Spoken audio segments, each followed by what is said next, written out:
¿Va a haber un gran avivamiento en los últimos tiempos? ¿Tenemos que prepararnos para una gran cosecha mundial? ¿Qué dice la Biblia respecto a esto? Quédate que te lo cuento.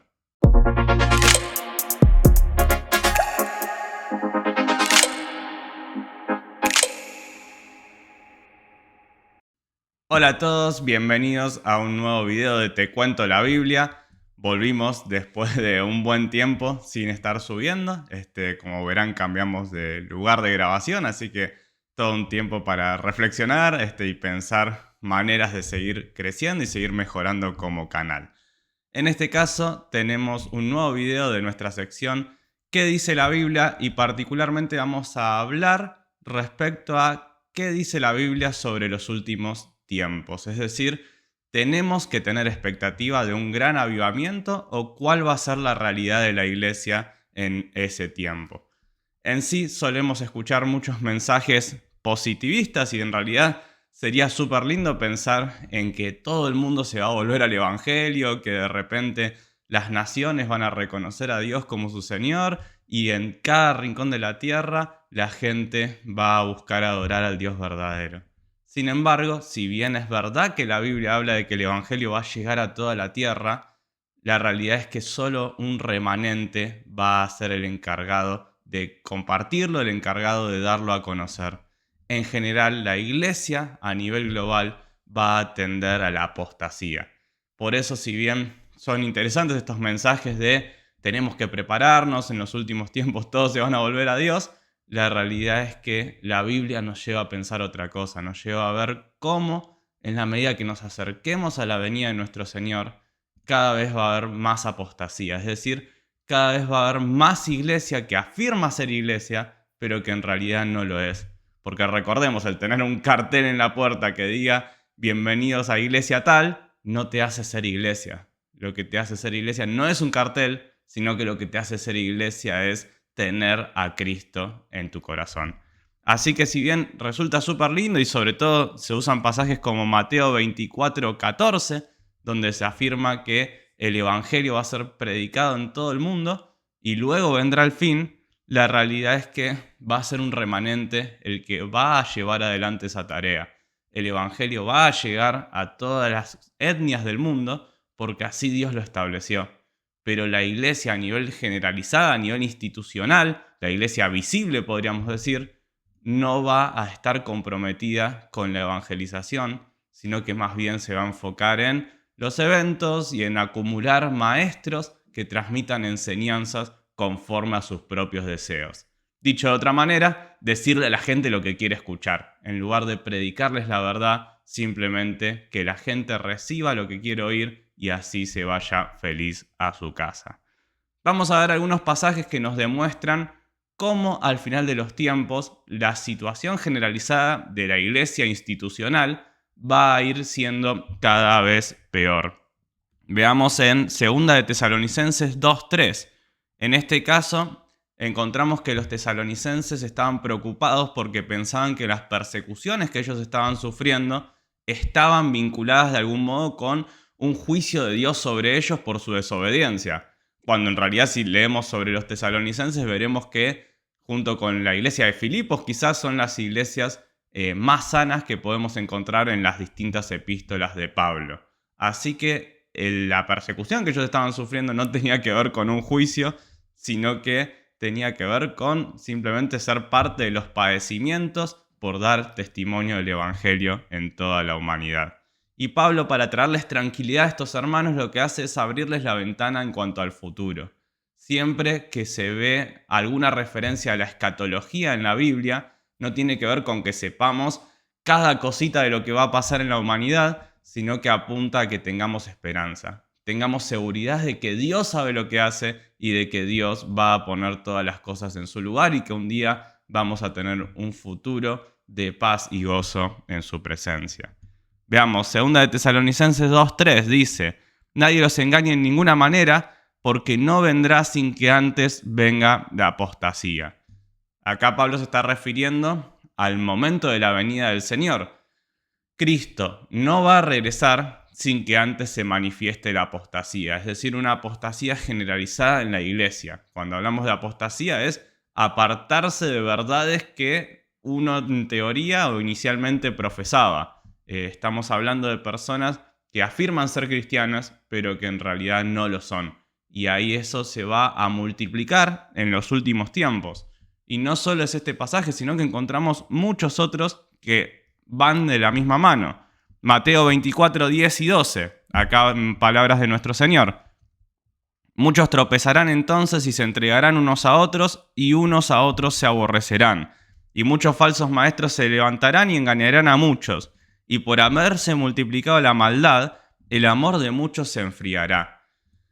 Es decir, cada vez va a haber más falsos maestros y con ello va a haber una confusión generalizada y va a haber una apostasía generalizada. De hecho, acá se afirma de que el amor de muchos va a ir enfriándose, es decir, cada vez el compromiso con Jesús, con la labor evangelística que nos dejó para llevar adelante la gran comisión, va a ir siendo cada vez menor.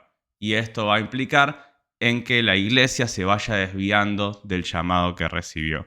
Como les digo, son muchos versículos, vamos a leerlos rápidamente porque si no estaríamos un montón de tiempo para estudiarlos cada uno, pero para que veamos hasta qué punto no tiene tanto sustento esto de que en los últimos tiempos cada vez la iglesia va a llegar a más lugares y todo el mundo se va a convertir. Sí, la iglesia va a llegar a todas las naciones, eso es verdad, está en la Biblia, pero también es verdad que va a ser un remanente el que se va a ocupar de eso, porque la iglesia generalizada va a tender a abandonar la fe, va a tender a olvidar el llamado que recibió. Primera de Timoteo 4:1. El Espíritu dice claramente que en los últimos tiempos algunos abandonarán la fe para seguir inspiraciones engañosas y doctrinas diabólicas. Es decir, va a haber una tendencia al abandono de la fe en la medida que nos acerquemos a la venida del Señor. Segunda de Timoteo 3:1. Ahora bien, ten en cuenta que en los últimos días vendrán tiempos difíciles. Y acá Pablo empieza a hablar de los tiempos difíciles respecto a que va a haber personas que tienen apariencia de piedad. Es decir, vos las ves y decís, es re buen cristiano, pero que en realidad en el fondo están lejos de Dios. En sí, Pablo menciona cosas que encontramos en todas las épocas de la historia. Personas vanagloriosas, personas codiciosas, eso en toda la historia de la humanidad existió. Sin embargo, la particularidad de los últimos tiempos es que esas personas las vamos a encontrar en la iglesia. Cada vez va a ser más notorio que la iglesia institucional va a tener personas que van detrás de sus propios beneficios y no de dar gloria a Dios. Segunda de Pedro 2, 1 y 2. En el pueblo hubo falsos profetas, también entre ustedes habrá falsos maestros que encubiertamente introducirán herejías destructivas, al extremo de negar al mismo soberano Señor que los rescató. Esto les traerá pronta destrucción. Muchos los seguirán en sus prácticas vergonzosas. Acá se anticipa que va a haber muchos falsos maestros en la iglesia. Son varios los pasajes que encontramos que relatan esto, pero justamente se ve que hay una negación de la obra de Cristo y Jesús termina siendo dejado a un lado y los falsos maestros empiezan a hablar lo que la gente quiere escuchar. Lucas 18:8. Les digo que sí les hará justicia y sin demora. No obstante, cuando venga el Hijo del Hombre, ¿encontrará fe en la tierra? Y por el tono que parece hablar Jesús en este pasaje, nos da a entender que la respuesta es no. La tendencia es que cuando Jesús venga, la fe en la tierra va a estar muy reducida y muy limitada a un pequeño remanente y no a un avivamiento universal como se suele considerar. Otro pasaje, Lucas 17:26. Tal como sucedió en los tiempos de Noé, así será cuando venga el Hijo del Hombre. Acá vemos que en los tiempos de Noé, justamente, era una época donde había un gran abandono de las verdades de Dios. Encontramos que solo Noé y su familia creyeron el mensaje y fueron a subirse al arca con la finalidad de salvarse del diluvio. El resto de la humanidad, aunque tuvo la posibilidad de también acceder al arca, no quisieron creer la palabra de Dios. En esa época la gente vivía conforme a sus propios placeres y no había un verdadero temor de Dios. Prácticamente no había fe en la tierra. Y así como fue en la época de Noé, así va a ser también en el tiempo de la venida de Cristo. Va a haber un remanente fiel como lo era Noé y su familia. Sin embargo, la iglesia generalizada va a tender a mirar a otro lado. Esto también se ve en las 7 iglesias de Apocalipsis. Hay diversas maneras de entender el pasaje de las 7 iglesias de Apocalipsis. Una, que es la más natural, es que se refiere a iglesias de esa época y es un mensaje particular para esas 7 iglesias en ese tiempo. Otra manera es tomar atributos de esas iglesias y aplicarlos para nuestro tiempo, aplicarlos para nuestra vida particular. Y otra manera interesante que al principio yo me resistía a aceptar porque no soy mucho de ese tipo de interpretaciones o de esa forma de estudiar la Biblia, pero la realidad es que tiene bastante sentido, es entender a las 7 iglesias como el desarrollo de la historia de la iglesia cristiana. La realidad es que, vamos a verlos en otros videos, pero las características coinciden efectivamente y las 2 últimas iglesias son las que llegan a los últimos tiempos. Por un lado tenemos a la iglesia de Filadelfia, que es débil, que enfrenta mucha oposición, pero que se mantiene fiel. No hay prácticamente, de hecho no hay ninguna reclamo a la iglesia de Filadelfia, sino que ellos verdaderamente se mantenían enfocados. Y por otro lado encontramos la iglesia de la Odisea, que es la 7ª iglesia, que es la iglesia apóstata justamente, la iglesia donde Jesús está a la puerta y llama. Un pasaje muy usado para cuestiones evangelísticas, pero acá el pasaje va referido a una iglesia. Jesús está en la puerta llamando a la iglesia para poder compartir con la iglesia, pero la iglesia lo dejó afuera. Esa es la característica principal de la iglesia de los últimos tiempos. Una iglesia sin Jesús, una iglesia sin evangelio, una iglesia donde la Biblia no es el centro, sino que el centro son tus emociones, lo que a vos te haga bien, lo que vos sientas, la revelación que tuviste y demás.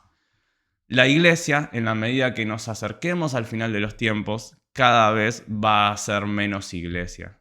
Cada vez va a haber menos personas enfocadas en hacer discípulos en todas las naciones y cada vez va a haber más personas centradas en el entretenimiento, en hacer eventos, en hacer actividades, en divertir a la gente y darles un mensaje suave, un mensaje fácil de aceptar para que simplemente sean parte de una especie de club social. El evangelio va a llegar a toda la tierra, pero va a ser por medio de un remanente. Puede que haya en este último tiempo avivamientos específicos en lugares específicos, pero no podemos esperar un avivamiento generalizado a nivel global. En general, la tendencia va a ser que cada vez va a ser mayor la apostasía. Incluso entre quienes dicen ser cristianos, cada vez habrá menos evangelio y cada vez habrá menos de Jesús. Simplemente van a enseñar doctrinas humanas, van a dar charlas más bien moralistas, enfocadas en cómo ser mejores personas, pero nada de pecado, nada de evangelio, nada de obra redentora de Cristo. El evangelio va a ser dejado a un lado. Cristo va a quedar en la puerta de la iglesia llamando, sin la posibilidad de tener comunión con aquellos que dicen ser iglesias. Va a haber muchas iglesias de cartel, pero pocas iglesias que verdaderamente tengan el Espíritu Santo. Así que en los últimos tiempos, entonces, en resumen, tenemos un remanente fiel que va a ser el encargado de llevar el evangelio a todas las naciones, mientras que la iglesia generalizada va a tender cada vez más a alejarse del evangelio. Y la gran pregunta para nosotros es, ¿de qué lado queremos estar? ¿Queremos ser parte de ese remanente que ponga el evangelio en el centro y donde siempre Jesús sea exaltado por sobre todas las cosas? ¿O queremos ser parte de la iglesia generalizada, del camino ancho, donde hoy en día quizás escuchamos cosas lindas, pero al final es un camino que termina llevando a la perdición? Cuéntenme en los comentarios qué les parece, si habían reflexionado sobre toda esta cuestión del avivamiento posible que iba a haber en los últimos tiempos respecto a estos pasajes que dice la Biblia. Y también, si les sirvió este contenido, dejen su like, dejen sus comentarios y bueno, cualquier cosa sepan que pueden contactarme y voy a estar gustoso de responderles. Dios los bendiga mucho y nos vemos en el próximo video de Te Cuento la Biblia.